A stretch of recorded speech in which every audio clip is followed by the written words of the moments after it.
네, 오늘은 욥기 4장 17절부터 21절까지의 말씀을 가지고 고난이 찾아올 때라는 제목으로 함께 주님의 말씀 나누기를 소원합니다. 살다 보면 우리는 이해가 되지 않는 일을 만날 때가 종종 있습니다. 저 같은 경우는 어렸을 때 눈 윗부분을 크게 다쳐서 갑자기 시력을 많이 잃고 안경을 쓰게 된 일이라던가, 하나님을 믿고 뜨거운 마음으로 가게 된 군대에서 허리를 다쳐서 수술을 한 일들이 바로 그런 일들이죠. 이런 일들은 저에게만 일어나는 것이 아니어서 사역을 하며 듣게 된 성도님들의 이야기 속에서도 발견하게 됩니다. 하나님을 믿고 열심히 살아서 그에 상응하는 복이나 응답을 받은 분들의 이야기만큼이나 그렇지 못한 분들의 이야기를 들을 때가 참 많이 있습니다. 기도의 자리를 열심히 지키고 봉사의 자리에는 항상 가장 먼저 나오며 사모하는 마음으로 예배와 믿음을 힘겹게 지켜나가는 분들에게 찾아오는 고난의 이야기가 바로 그것입니다. 수험생임에도 열심히 예배의 자리, 은혜의 자리를 지켰는데 그 결과가 생각만큼 나오지 않는 학생, 자신의 재물을 아끼지 않으며 주변 사람들을 섬기고 믿음의 본을 보였지만 인생이 잘 풀리지 않는 청년, 계속되는 실패와 얻게 된 질병으로 하나님이 살아계시지 않는 것 같다며 힘들어하는 분들의 이야기까지, 그분들의 이야기를 들을 때면 참 하나님께서 야속하시다라는 생각까지 들게 됩니다. 성경에도 이렇게 이해되지 않는 일을 만난 사람들이 등장합니다. 그리고 그 중에서 단연 최고는 오늘 본문의 주인공인 욥입니다. 욥은 하나님도 인정한 의로운 사람이요 좋은 신앙을 가진 사람입니다. 얼마나 대단한 사람인지 온 세상을 보고 이제 막 돌아온 사탄에게 굳이 하나님께서 내 종 욥을 주의하여 보았느냐라고 질문하시며 그와 같이 온전하고 정직하여 하나님을 경외하며 악에서 떠난 자는 세상에 없다라고 자랑하실 만큼이었죠. 뿐만 아닙니다. 하나님이 복을 주셨으니까 욥이 잘 믿는 것이라고 말하는 사탄에게 우리 욥은 그런 사람이 아니라며 그의 소유물과 건강까지 사탄의 손에 맡기십니다. 시험을 허락하시는 것이죠. 그만큼 대단한 믿음을 가진 사람이 바로 욥이었습니다. 욥은 주변 사람들에게도 인정을 받는 사람이었습니다. 원래 멀리서 봤을 때 훌륭한 사람도 가까이서 보면 많은 흠들이 보이기 마련입니다. 그런데 욥은 가장 가까운 친구들에게도 좋은 사람이었습니다.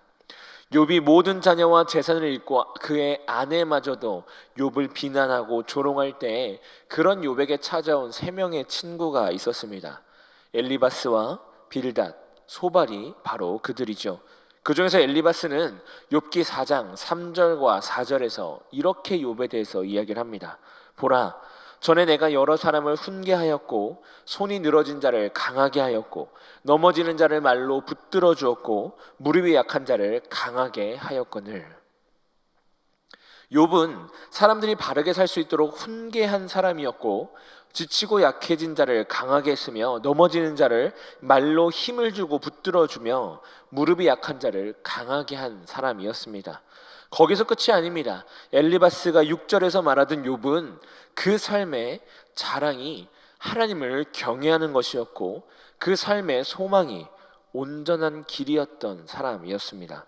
정말 누가 봐도 흠잡을 것 없는 삶을 산 사람이 바로 욥이었죠. 그런데 그런 욥에게 이해가 되지 않는 일, 고난이 찾아왔습니다. 그냥 고난도 아닙니다. 가지고 있던 모든 재산이 사라졌고 아들 7과 딸 3을 모두 잃었습니다. 얼마나 고통스러웠는지 욥은 겉옷을 찢고 머리털을 밀고 땅에 엎드립니다. 거기서 끝이 아닙니다. 욥의 발바닥에서 정수리까지 종기가 납니다.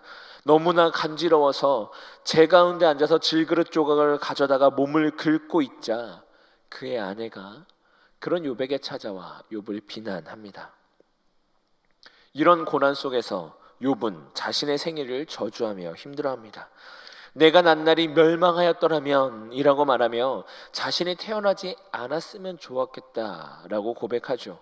생일을 저주한다는 것은 자신의 존재 자체를 부정한다는 것과 같습니다. 죽고 싶음의 절정을 이야기하고 있는 것이지요. 그만큼 욥은 고통스러웠습니다. 그렇게 열심히 하나님만을 섬겼는데 하나님 또 무심하시다라는 생각이 들 수도 있을 만큼 욥에게 가혹한 시간이었죠. 이 일을 당한 욥도, 이 이야기를 읽고 있는 우리도 일반적인 상식으로는 도저히 이해할 수 없는 일이 욥에게 찾아왔습니다. 우리의 삶도 이럴 수 있습니다. 내가 하나님을 경외하고 사랑해도 항상 행복하고 좋은 일만 있는 것은 아닙니다. 어려움과 고난도 찾아오죠. 설교의 서두에 말씀드린 것처럼 열심히 믿는 것에 온전한 대가까지는 아니어도 어느 정도는 복도 주시고 잘 풀리게 해주실 만도 한데 정말 이해가 안 되고 꼬이고 어려워지는 일들이 찾아올 때가 있습니다. 그렇다고 예수 믿으면 복을 받는다는 말이 틀린 말입니까? 아닙니다. 예수 믿으면 복을 받습니다. 그것은 명백하게 맞는 말이죠. 하지만 그 복이 세상이 말하는 복이 아니요 구원이기에, 하늘의 복이기에 우리의 눈과 마음에 고난이라고 보일 만한 것들이 찾아오게 됩니다. 그래서 예수님께서 제자들에게 자신을 부인하고 십자가를 지고 나를 따라오라 라고 말씀하신 것이죠. 그것이 신앙의 길입니다. 베드로는 베드로전서 1장 6절부터 7절에서 이렇게 말합니다. 그러므로 너희가 이제 여러 가지 시험으로 말미암아 잠깐 근심하게 되지 않을 수 없으나 오히려 크게 기뻐하는도다. 너희 믿음의 확실함은 불로 연단하여도 없어질 금보다 더 귀하여 예수 그리스도께서 나타나실 때 칭찬과 영광과 존귀를 얻게 할 것이니라. 아멘. 베드로는 우리에게 찾아오는 여러 가지 시험과 고난이 이 땅에서의 짧은 우리 삶을 근심하게 할 수 있지만 오히려 그 일이 우리에게 큰 기쁨이 된다라고 말합니다. 왜냐하면 이 시험과 고난을 통하여 우리는 어떤 연단에도 없어지지 않을 금보다 더 귀한 믿음을 얻게 될 것이고, 이 믿음은 마지막 날에 예수 그리스도께서 나타나실 때 칭찬과 영광과 존귀를 얻게 할 것이기 때문입니다. 따라서 우리를 찾아오는 시험과 고난은 우리의 믿음을 위해 하나님께서 허락하시는 것이다, 이렇게 이야기하고 있는 것이죠. 우리는 이 사실을 너무나 잘 알고 있습니다. 설교로도 많이 들었고 성경을 읽고 묵상도 많이 했죠. 하지만 알면서도 고난이 찾아올 때마다 자꾸 넘어지는 것 역시 우리의 모습입니다. 분명 내가 바라보아야 하는 것이 하늘의 복이라는 것을 알면서도 주변 사람들이 가지고 있는 세상의 복이 나에게 조금이라도 있으면, 조금이라도 더 있으면 좋겠다. 그것이 없으면 마치 고난처럼 느끼고 탐을 내며 부러워합니다. 아주 약간의 시험만 찾아와도 하나님을 원망하며 신앙을 포기할까 말까를 고민하죠. 이것은 이 자리에 서 있는 저 역시 마찬가지입니다. 한번 잘 넘어가도 다음에 비슷한 상황이 찾아오면 또 흔들리고 또 넘어집니다. 시험과 고난을 통해 믿음이 더욱 굳건해지는 경험을 했음에도 불구하고 또 시험과 고난이 찾아오면 움츠러들고 숨어버리며 도망하는 것이 바로 우리의 모습이지요. 그렇다면 우리는 잘 알고 있고 반복되는 일임에도 불구하고 왜 이렇게 쉽게 넘어지는 것일까요? 하나님께서 하시는 일임을 너무나 잘 알면서도 이해되지 않는 일들을 만날 때마다 우리는 왜 이렇게 쉽게 좌절하고 원망할까요? 오늘 본문을 통해서 우리가 생각할 수 있는 이유는 두 가지입니다. 첫째로 우리는 연약하기 때문입니다. 욥을 찾아온 엘리바스는 욥에게 하나님의 공의와 크심에 대해서 이야기합니다. 세상의 경험을 통해 죄 없이 망한 자가 없다라고 말하며 하나님의 공의를 말하고 다 하나님의 입기운에 멸망하고 그의 콧김에 사라진다라고 말하며 하나님의 크심에 대해서 이야기를 합니다. 그러면서 17절에서 사람이 어찌 하나님보다 의롭겠느냐, 사람이 어찌 그 창조하신 이보다 깨끗하겠느냐라고 말하며 인간의 죄악에 대해서 말합니다. 아담의 범죄 이후로 모든 인간이 타락하게 됐고 혼자의 힘으로는 절대 의로워질 수 없음을 말하며 욥이 아무리 의롭고 좋은 사람이라고 할지라도 하나님 앞에서 의로울 수 없고 그렇기 때문에 이 고난을 받아들여야 한다라고 말하는 것입니다. 또한 20절에서 아침과 저녁 사이에 부스러져 가루가 되며 영원히 사라지되 기억하는 자가 없으리라 라고 말하며 영원히 사라지되 기억하는 자가 없을 만큼 유한하고 작은 존재가 바로 우리 인간임을 말합니다. 죽으면 한 줌재가 되어 흙으로 돌아가는 것이 사람이며 아무리 족보와 묘비에 그 이름을 새길지라도 얼마 지나지 않아 잊혀지는 것이 인간의 존재이죠. 인간은 스스로 버티림도 없고 자랑할 수 있는 것도 없으며 하나님을 온전히 사랑할 수도 없는 그런 존재입니다. 그런 작은 존재이니 너의 죄를 인정하고 하나님 앞에 엎드리라 라고 엘리바스는 욥에게 이야기합니다. 사실 이런 엘리바스의 관점은 절반은 맞고 절반은 틀렸습니다. 잘못됐죠.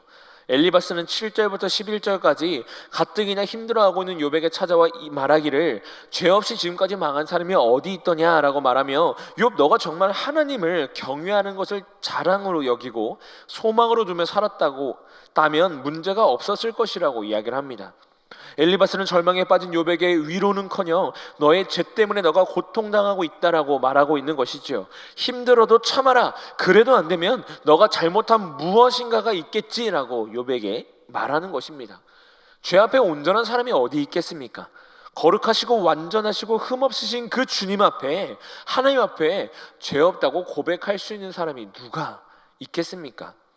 그런데 우리가 잘 알고 있듯이 욥에게 찾아온 이 고난은 욥의 죄 때문이 아니라 하나님께서 허락하신 고난입니다.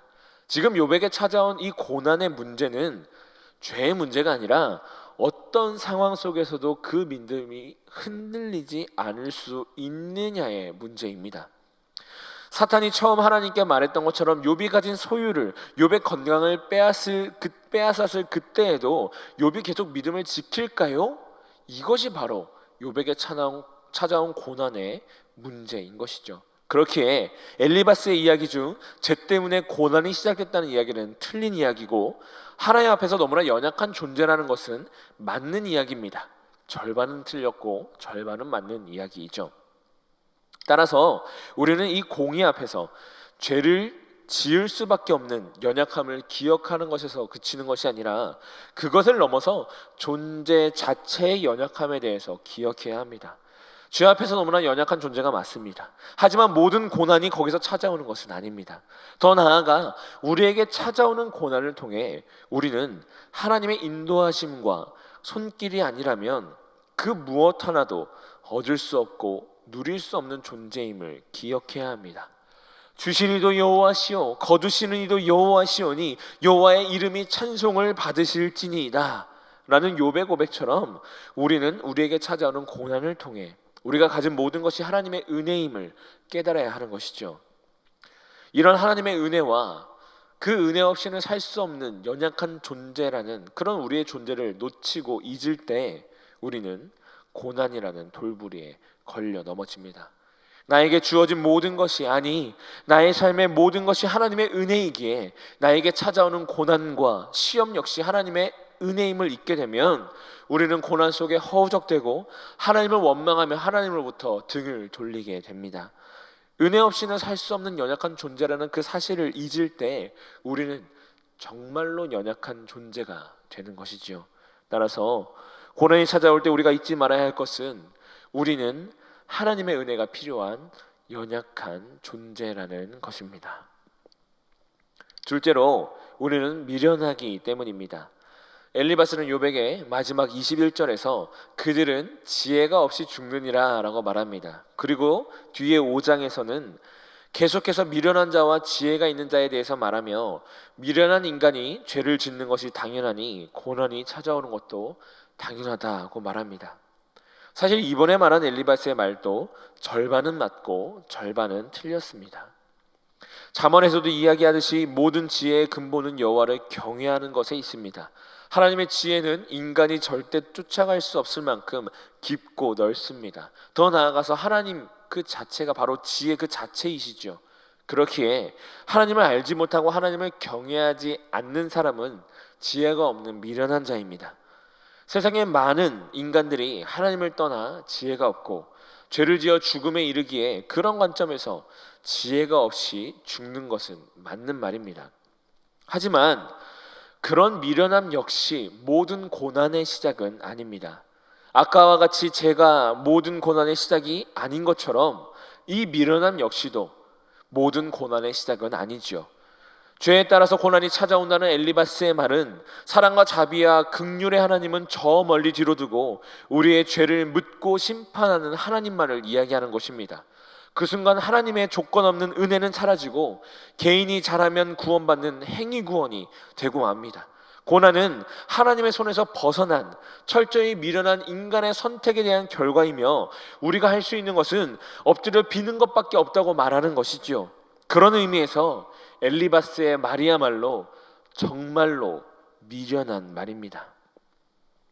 우리 역시 이런 엘리바스의 말 같은 생각에 얼마나 많이 젖어 있는지 모릅니다. 나에게 안 좋은 일이 생기면 가장 먼저 내가 예배를 나오지 않았거나 헌금을 덜 냈거나 기도를 빼먹지는 않았는지를 생각합니다. 예배와 기도가 더 이상 하나님과의 교제가 아니라 우리 삶의 보험이 되죠. 열심과 정성을 들였을 때 하나님께서 우리의 기도를 들으시며 그리스도인이라면 이런 모습 정도는 갖춰야 돼라는 생각이 우리의 마음 가운데 자리 잡기 시작합니다. 또한 다른 이들에게 조언을 할 때도 마찬가지입니다. 지금 당신이 겪는 고난은 죄에서 시작된 것이라며 너무나 쉽게 혹은 은연중에 이야기를 합니다. 한 번은 제가 어떤 분과 대화를 하던 중에 그분이 다니는 교회 목사님에게 상처받은 이야기를 듣게 되었습니다.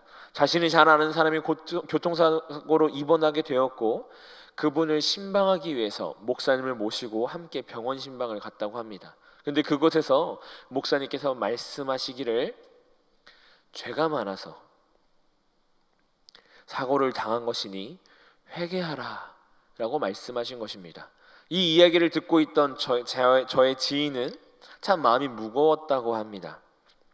자신이 만난 하나님은 그럼에도 불구하고 사랑하시고 용서하시며 회복하시는 하나님이신데 죄 때문에 피로 사신 그 사랑하는 성도를 다치게 하시는 하나님을 전하는 목사님의 그 말씀을 듣고 난 후에는 더 이상 목사님의 설교가 귀에 들어오지 않고 마음이 참 어려워 교회를 옮길까 고민 중이다 라는 그런 이야기를 듣게 되었습니다. 이런 일은 비단 다른 교회의 일뿐만이 아닙니다. 우리 안에도 충분히 있을 수 있는 일입니다. 내가 그렇게 누군가에게 말했을 수도 있죠. 하나님을 온전히 알지 못하는 그 미련함이 우리와 믿음의 공동체를 자꾸 넘어지게 만듭니다. 따라서 우리는 더욱 말씀 보기를 힘쓰며 하나님 바로 알기를 힘써야 합니다. 각 개인이 그렇게 되어야 하고 우리 교회가 그렇게 되어야 하죠. 그를 통해서 우리는 미련함에서 떠나 하나님을 아는 지식이 더해져야만 합니다. 하나님을 떠나서는 우리가 미련한 존재라는 그 사실을 잊었을 때 우리는 정말로 미련한 존재가 됩니다. 지혜의 근본이신 하나님을 경외하며 기억할 때 미련한 우리가 하나님의 지혜를 얻게 되며 그때 우리는 고난 중에서도 우리의 삶을 인도하시는 하나님을 발견할 수 있습니다. 그리고 고난과 시험 중에서도 하나님을 온전히 신뢰함으로 넘어지지 않고 견뎌낼 수 있죠. 고난 앞에서 하나님을 원망하고 하나님이 없는 것처럼 미련한 행동을 하는 것이 아니라 하나님의 뜻과 지혜를 구하며 엎드려야 합니다. 그때 하나님을 원망하며 죽여달라고 외치던 엘리야에게 세미한 음성으로 말씀하시며 아직 바알에게 무릎 꿇지 않은 7,000명이 있음을 말씀하셨던 깨닫게 하셨던 그 하나님께서 우리에게도 동일하게 임하셔서 말씀하시고 깨닫게 하시며 그 고난의 순간을 이겨나갈 힘을 주실 것입니다.